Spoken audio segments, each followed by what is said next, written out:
Hello everyone, यदि आपका भी सपना है स्कूल व्याख्याता बनने का और आप भी चाहते हैं कि इस बार जब फर्स्ट ग्रेड एग्जाम हो उसमें मैं सिलेक्शन सुनिश्चित कर सकूं, लेकिन मुझे उसके लिए करनी है एक शानदार तैयारी। लेकिन तैयारी कैसे करूं, मुझे इस फील्ड की बिल्कुल नॉलेज नहीं है, या फिर मैं कहूं कि मैं एक नई शुरुआत चाहती हूं जो कि जीरो लेवल से हो और मुझे मेरे लक्ष्य तक पहुंचा कर छोड़े, तो आप भी यहाँ जुड़ सकते हैं, क्योंकि आज हम डिस्कस करने वाले हैं कि कैसे हम अपनी तैयारी को एक जीरो लेवल से स्टार्ट करते हुए कि भाई मैं बिल्कुल नहीं जानती इस फील्ड में, कैसे मुझे तैयारी करना है, कैसे मुझे आगे बढ़ना है, कितना समय देना है, कितने सब्जेक्ट है, सब कुछ हम आज डिस्कस करेंगे। साथ ही साथ ये तय करेंगे कि कैसे इस दौरान हम इस बार होने वाली फर्स्ट ग्रेड में सिलेक्शन को सुनिश्चित कर सकते हैं, कैसे अपनी तैयारी को स्ट्रॉन्ग बना सकते हैं। देखिए, आप में से अधिकतर स्टूडेंट्स वो होंगे जिन्होंने या तो एक अटेम्प्ट दिया है या 2 अटेम्प्ट दे चुके हैं, लेकिन उनका विश्वास है कि वो इसमें क्लियर कर सकते हैं, फर्स्ट ग्रेड बन सकते हैं। शायद तैयारी में कहीं ना कोई कमी है जिसे उन्हें दूर करना चाहिए, तो ये सेशन उनके लिए भी इम्पोर्टेंट है। साथ ही साथ वह विद्यार्थी जो इस बार एलिजिबल है फर्स्ट ग्रेड देने के लिए और अपने एक नई शुरुआत देख रहे हैं कि हाँ, मैं यहाँ से अगर शुरुआत करूँ तो मैं फर्स्ट ग्रेड क्लियर कर सकता हूँ, तो जो भी आपका लेवल है कि अटेम्प्ट दिया है या फर्स्ट चॉइस है, आप दोनों के लिए ये सभी बातें बेहद इंपॉर्टेंट होने वाली है। क्योंकि कई बार हम बहुत कुछ जानते हुए भी उसमें से वो इम्पोर्टेंट पॉइंट लेना भूल जाते हैं जो हमारे लिए बहुत ही ज्यादा इम्पोर्टेंट हो सकता था, जो हमारी सिलेक्शन में हमें पूरा सहयोग दे सकता था, लेकिन हम उसे मिस कर जाते हैं। तो जानते हैं कि कैसे हम जीरो लेवल से फर्स्ट ग्रेड की तैयारी कर सकते हैं, कैसे अब हमें एग्जाम के टाइम तक अपने आप को कवर करके चलना है कि हाँ, इतना सिलेबस जो है मेरा ऐसे कंप्लीट होगा, इस तरीके से मुझे आगे बढ़ना है, क्या क्या प्रोसेसिंग मुझे इस दौरान अपनानी है, एग्जाम कब तक हो जाएगा, ये सभी बातें हम जान लेते हैं। सबसे पहले जानते हैं कि जो हमारा आरपीएससी ये एग्जाम कंडक्ट करवाते हैं कि आरपीएससी के द्वारा फर्स्ट ग्रेड का एग्जाम कंडक्ट करवाया जाता है, कि जो फर्स्ट ग्रेड का एग्जाम हम देते हैं वो आरपीएससी करवाती है। ठीक है, अब फर्स्ट ग्रेड के एग्जाम में हमें ये बात ध्यान में रखनी है कि हम 2 पेपर देते हैं, first paper and second paper. First paper जो हमारा होता है इसे हम मानकर चलते हैं कि ये जीके का पेपर है। यहाँ पर मुझे 10 सब्जेक्ट पढ़ने हैं, कि अगर आप फर्स्ट ग्रेड अध्यापक बनना चाहते हैं तो आपको 2 पेपर देने होंगे, first paper and second paper. First paper की अगर बात करें तो हमें यहाँ टोटली 10 सब्जेक्ट्स को पढ़ना होता है, जैसे history, geography, polity, current affair रहता है। साथ ही साथ आपके पास यहाँ पे रहता है हिंदी, इंग्लिश, रीजनिंग, मैथ। इसी के साथ आप मान लीजिए एजुकेशन मैनेजमेंट। एजुकेशन मैनेजमेंट में ही हम यहाँ पर साइकोलॉजी को भी लिख देते हैं, और साथ ही रहता है हमारा साइंस। तो देखिए, हमें ये टोटली सब्जेक्ट्स यहाँ पढ़ने होते हैं। यहाँ पर इसके जो क्वेश्चंस हमें देखने होते हैं वो है 75, जो कि रहने वाले हैं 150 नंबर के। कि एक जो क्वेश्चन रहेगा वो कितने नंबर का रहेगा, 2 नंबर का रहने वाला है। साथ ही साथ अगर हम बात करें तो यहाँ पर हमारे पास रहता है सेकंड पेपर। सेकंड पेपर जो हमारा होता है वो होता है हमारा सब्जेक्ट। जैसे आपका सब्जेक्ट हिंदी हो सकता है, इंग्लिश हो सकता है, मैथ, या फिर हम कहें साइंस, कोई भी अगर आपका यहाँ पर पर्टिकुलर सब्जेक्ट है, साइंस में भी जैसे बायो हो सकता है, केमिस्ट्री हो सकता है, तो आपका जो भी सब्जेक्ट है जिससे आपने एमएससी किया है, एमए किया है, वो सब्जेक्ट आपको यहाँ पढ़ना होता है। तो यहाँ आप मान लीजिए आपका क्या है, सब्जेक्ट।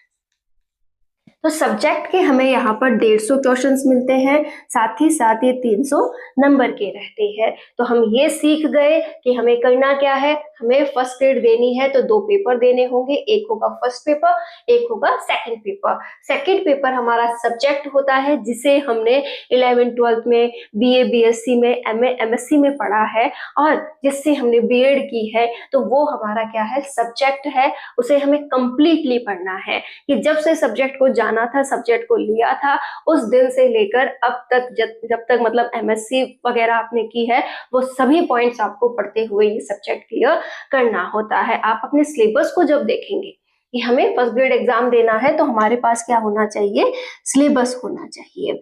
सिलेबस को जब हम देखते हैं तो हम पाते हैं कि जो फर्स्ट पेपर का सिलेबस है उसमें ये सभी सब्जेक्ट्स हैं, और जो मेरे सब्जेक्ट का सिलेबस था उसमें मुझे ग्रेजुएशन लेवल पढ़ना है, पीजी लेवल पढ़ना है, साथ ही साथ 11th-12th का भी मुझे यहाँ पढ़ना होता है। कुल मिलाकर सब्जेक्ट को जब से संभाला तब से लेकर आपने एमए एमएससी किया तब तक का आपको कंप्लीटली सब्जेक्ट पढ़ना है। सब्जेक्ट के विषय में हम और बात करेंगे, फिलहाल हम जान लेते हैं फर्स्ट पेपर के बारे में कि यदि हमें इस एग्जाम को फाइट करना है तो एक बात जरूर ध्यान में रखनी होगी कि फर्स्ट पेपर में भी मुझे 40% लाने हैं और सेकंड पेपर में भी मुझे 40% लाने हैं। अगर आपका सब्जेक्ट अच्छा है तो आप ये तो मानकर चल लेते हैं कि 40% तो इजीली ले आऊंगी मैं, लेकिन अगर हम बात करें फर्स्ट पेपर की तो यहाँ पर 40% लाना कई बार इतना मुश्किल हो जाता है कि हम ये लाते हुए भी एग्जाम क्लियर नहीं कर पाते हैं। तो हमें पहले फोकस किस पे करना चाहिए, यहाँ फर्स्ट पेपर पे करना चाहिए और अपने सेकंड पेपर को साथ लेते हुए चलना चाहिए। यदि अभी की बात करें तो एग्जाम की अगर हम उम्मीद भी देखें तो हमें 2026 में तो कुछ नहीं मिलने वाला, 2027 में जाकर हमें नई वैकेंसी मिलेगी कि एग्जाम जो है वो 2027 में ही देखने को मिलेगा।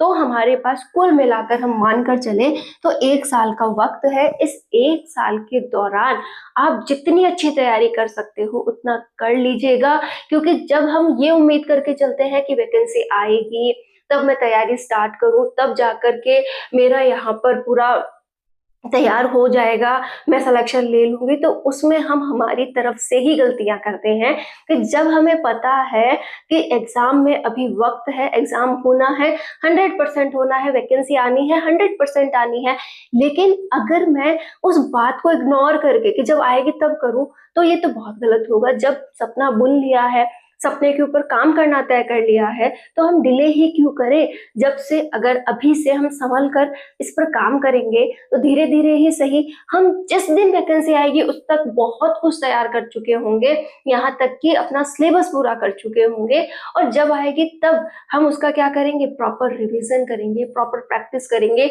कोई कमी नहीं छोड़ेंगे, तो हमारा सिलेक्शन सुनिश्चित होता है।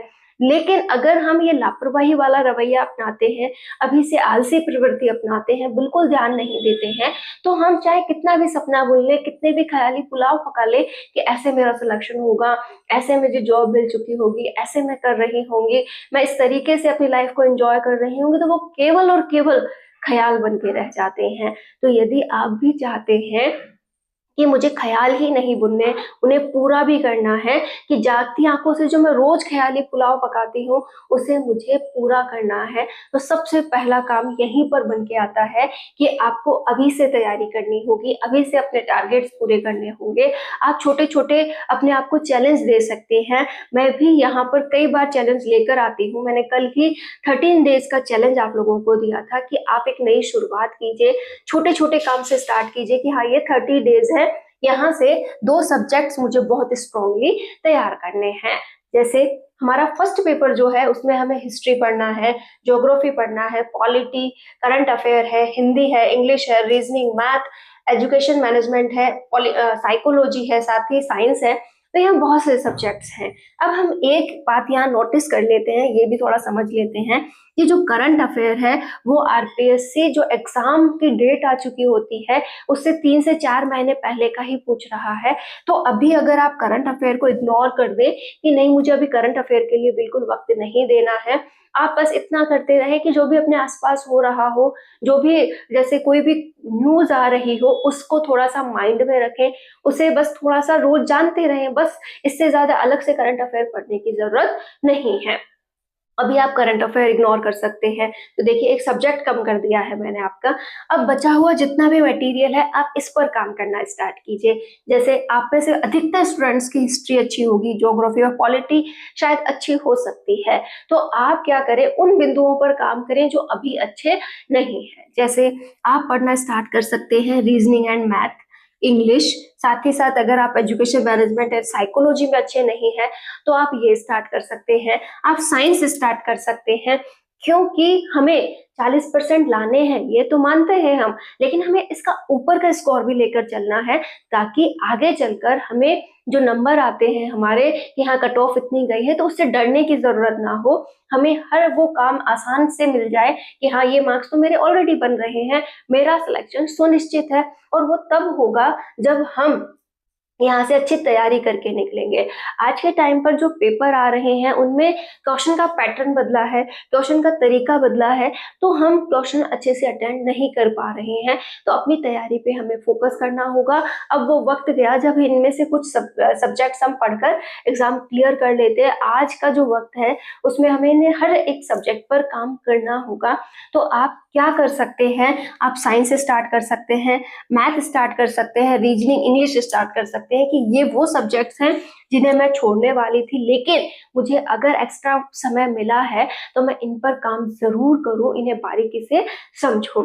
आपके लिए एक छोटा सा पॉइंट मैं भी शेयर कर दूं कि मैं जो है मंडे से ये जो साइंस वाला पॉइंट है इसे आपके साथ शेयर करूंगी। साइंस का जितना भी सिलेबस है वो मैं आपको करवाऊंगी। अगर साइंस का वक्त पर हो गया तो इनमें से मैं बहुत सी ऐसी चीजें हैं जो आपके साथ शेयर करूंगी कि हाँ आप साइकोलॉजी पढ़ लीजिएगा, एजुकेशन मैनेजमेंट पढ़ लीजिएगा, साथ ही साथ कोई भी और सब्जेक्ट जितनी मैं मदद कर पाऊंगी मैं जरूर करूंगी। लेकिन आपका ये तय है कि यहाँ से जो साइंस का सिलेबस है वो कंप्लीट मेरे द्वारा करवाया जाएगा। और क्लासेस स्टार्ट हो रही है मंडे से।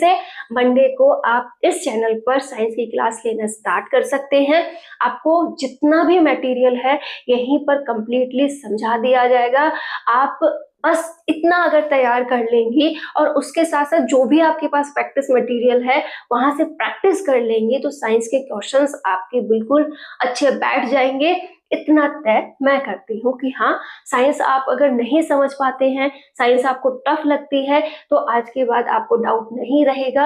आपको वो बारीक बारीक डाउट्स जो आपको साइंस पढ़ने नहीं देते हैं वो मैं क्लियर करवाने की यहाँ पूरी कोशिश करूंगी। मंडे से हमारी पहली क्लास है, तो साइंस का जो भी सिलेबस आप कंप्लीट करना चाहते हैं कि आप फर्स्ट ग्रेड की साइंस पढ़नी है तो आप जरूर जुड़िएगा। मंडे से आपको साइंस की क्लासेस मिल जाएंगी। फिलहाल बात करें हम इन फर्स्ट पेपर के सब्जेक्ट्स की, तो आप तय कर लीजिएगा कौन से 2 सब्जेक्ट आपको चुनने हैं और कैसे उनकी तैयारी स्टार्ट करनी है। आप जितनी जल्दी तैयारी स्टार्ट कर देंगे उतना ही बेटर रहने वाला है, क्योंकि 2-2 के कॉम्बिनेशन से भी अगर चले तो हमें यहाँ पर इन सभी को कंप्लीट करने के लिए मिनिमम 5 महीने चाहिए। तो 2-2 का कॉम्बिनेशन बनाइए और इन्हें तैयार करना स्टार्ट कीजिए। History, geography, polity, Hindi, English, जो जो कॉम्बिनेशन आप बनाना चाहते हैं वैसे वैसे बनाकर अपनी तैयारी स्टार्ट करें। मेरी तरफ से अगर कॉम्बिनेशन आप पूछना चाहते हैं तो मैं आपसे कहूंगी एक मैथ रीजनिंग का और एक साइंस का कॉम्बिनेशन आप पहले बना लें, क्योंकि साइंस मैं कवर करवा दूंगी। मैथ इंग्लिश और मैथ और जो आपकी रीजनिंग है उसमें से आप क्या पहले ले रहे हैं उसे लेकर आप उसकी क्लासेस लेते हुए समझना स्टार्ट कर दीजिए। तो ये दोनों टफ पॉइंट्स जो हैं आपकी तरफ से कि आपको लगता है कि टफ है मुझे नहीं करना, तो उसमें भी आप बहुत अच्छा कर लेंगे कि इनके जो 10 क्वेश्चंस आने वाले हैं उसमें से मैं कोशिश करूं कि मुझे यहाँ पर 10 के से कितने कम से कम 8 क्वेश्चन बिल्कुल सही मिल जाए। 10 ही क्या, 10 तो इनके हैं, 10 रीजनिंग और मैथ के हैं, 5 साइंस के हैं, तो ये जो क्वेश्चन है 15, ये 15 क्वेश्चंस मेरे बिल्कुल अच्छे बैठे। अगर 15 में से मैं यहाँ पर मान के चलूं कि 12 भी अगर अच्छे बैठ जाते हैं, 12 भी नहीं तो 10 भी बैठ जाते हैं, तो 10 का स्कोर यहाँ पर आप चेक कर लीजिए कितना हो जाएगा। 20 नंबर आपको मिल जाते हैं। 40% बनाने में बिल्कुल आसानी हो जाएगी। तो हमें किसी भी पॉइंट को इग्नोर नहीं करना है। बात रही सब्जेक्ट की, तो आप अपने सब्जेक्ट पर काम करना जरूर स्टार्ट करें। थोड़ा थोड़ा ही सही डेली टारगेट बनाएं, टॉपिक्स लें और उन्हें पढ़ना स्टार्ट कर दें। तो कुछ बिंदु आपको जरूर क्लियर हुए होंगे कि अगर हम आरपीएससी फर्स्ट ग्रेड की तैयारी करना चाहते हैं तो दोनों पेपर को साथ लेकर चलना है। एक भी पेपर को हम कम नहीं आंक सकते कि सेकंड पेपर है आता है कर लेंगे, नहीं। आजकल उसके क्वेश्चंस भी आपको टफ लेवल पे ही देखने को मिलते हैं। अगर हम आज से बारीकी से काम करेंगे, देखिए हमें करना होगा, क्यों? क्योंकि पहले हम केवल पढ़ते थे तो हमारा काम चल जाता था कि हाँ अच्छा खासा पढ़ लिया, जो पढ़ा है उसके लाइन टू लाइन क्वेश्चंस पूछ लिए जाएंगे। बस इतना ही होता था कि हाँ, इसकी खोज किसने की थी, ये कब हुआ था, ये किसके द्वारा किया गया था। तो वो छोटे-छोटे नाम हमें डायरेक्ट मिल जाते थे, हम जवाब दे चुके होते थे। लेकिन आज जो क्वेश्चंस मिलता है, उसकी अगर हम बात करें तो एक क्वेश्चन लिखा हुआ होता है, उसके नीचे 4 ऑप्शंस होते हैं। ये बात इसके द्वारा कही गई है, इन पर कौन-सी जो बात है वो अप्लाई नहीं होती है। ये 4 बिंदु है, चारों को पढ़कर देखना होता है, चारों ही सही लगते हैं। कथन एंड कारण टाइप के क्वेश्चंस पूछे जाते हैं, तथ्य को सॉल्व करवाया जाता है। ऐसा लगता है कि चारों ऑप्शन ही क्या है, जवाब है। ये कब हम सॉल्व कर पाएंगे, जब उस बिंदु के बारे में हमें डिटेल जानकारी होगी, एक एक बात उसके बारे में हम जानते होंगे, तब जाकर हम उस क्वेश्चन को सॉल्व कर सकते हैं। तो आज का जो क्वेश्चन पैटर्न है वो बदला है।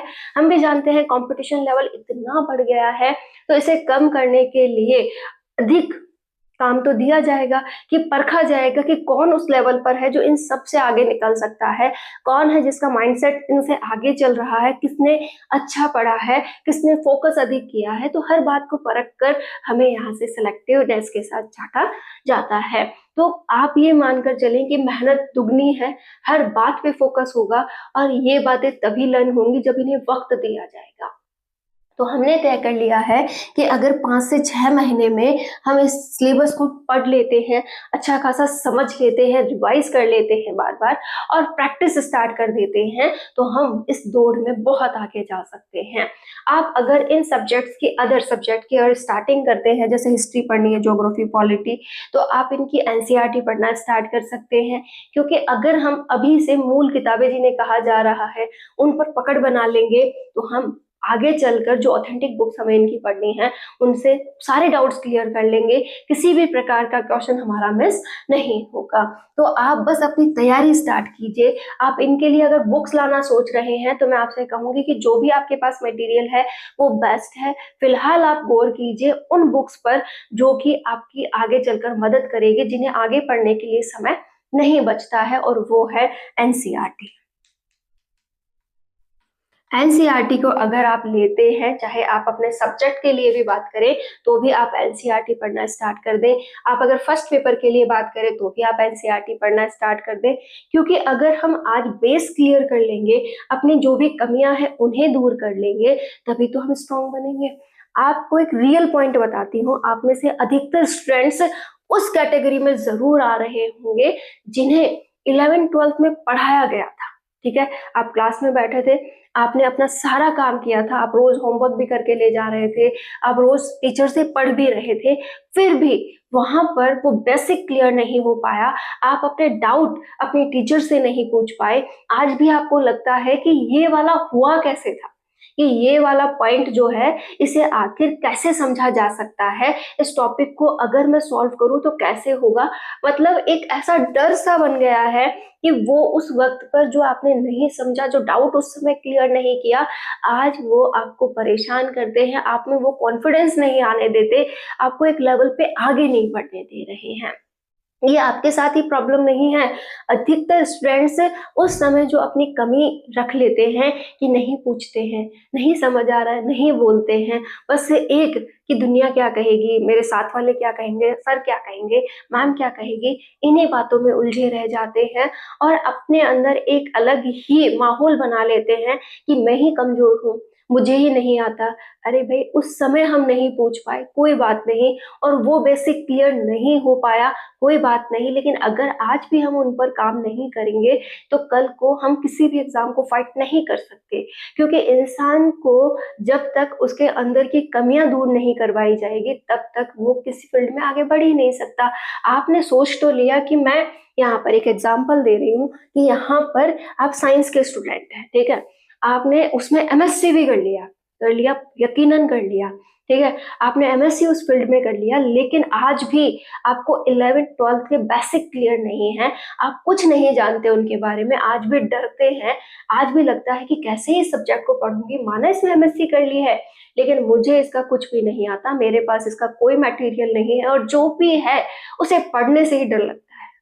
अब सोचिए इस लेवल पर अगर आप हैं, तो कैसे आप तैयारी कर सकते हैं। रियलिटी है, भागना मत इस बात से, क्योंकि अधिकतर स्टूडेंट्स इस कैटेगरी में आते हैं जिनका आज भी बेसिक क्लियर नहीं है, जो अपने अंदर एक डाउट लेकर बैठे, एक डर लेकर बैठे हैं कि कैसे मैं अपने जो साथ वाले हैं उन्हें फाइट करूँ, कैसे अपनी रियलिटी उनके सामने रखूँ। मत रखो, किसी से कुछ मत कहो, लेकिन काम करना तो स्टार्ट कर सकते हैं। हम बेसिक तो पढ़ना स्टार्ट कर सकते हैं और छोटी-छोटी बातों पर अगर हम काम करेंगे, एनसीईआरटी से उन्हें प्रॉब्लम सॉल्व करेंगे, उनके क्लासेस लेंगे, जो डाउट आ रहा है उस पर काम करेंगे, तो क्या हम स्ट्रॉन्ग नहीं बन सकते? बिना किसी को कुछ कहे क्या आज हम इस लेवल पर आकर भी अपने बेसिक क्लियर नहीं करेंगे? क्या हम आज भी अपने उसी रवैये में बैठे रहेंगे? नहीं ना।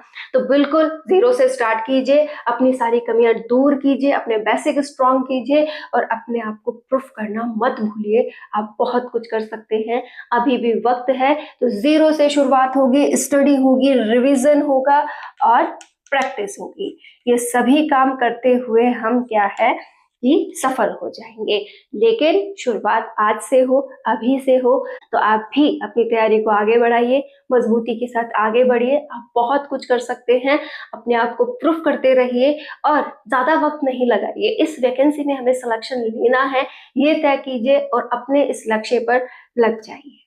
All the best.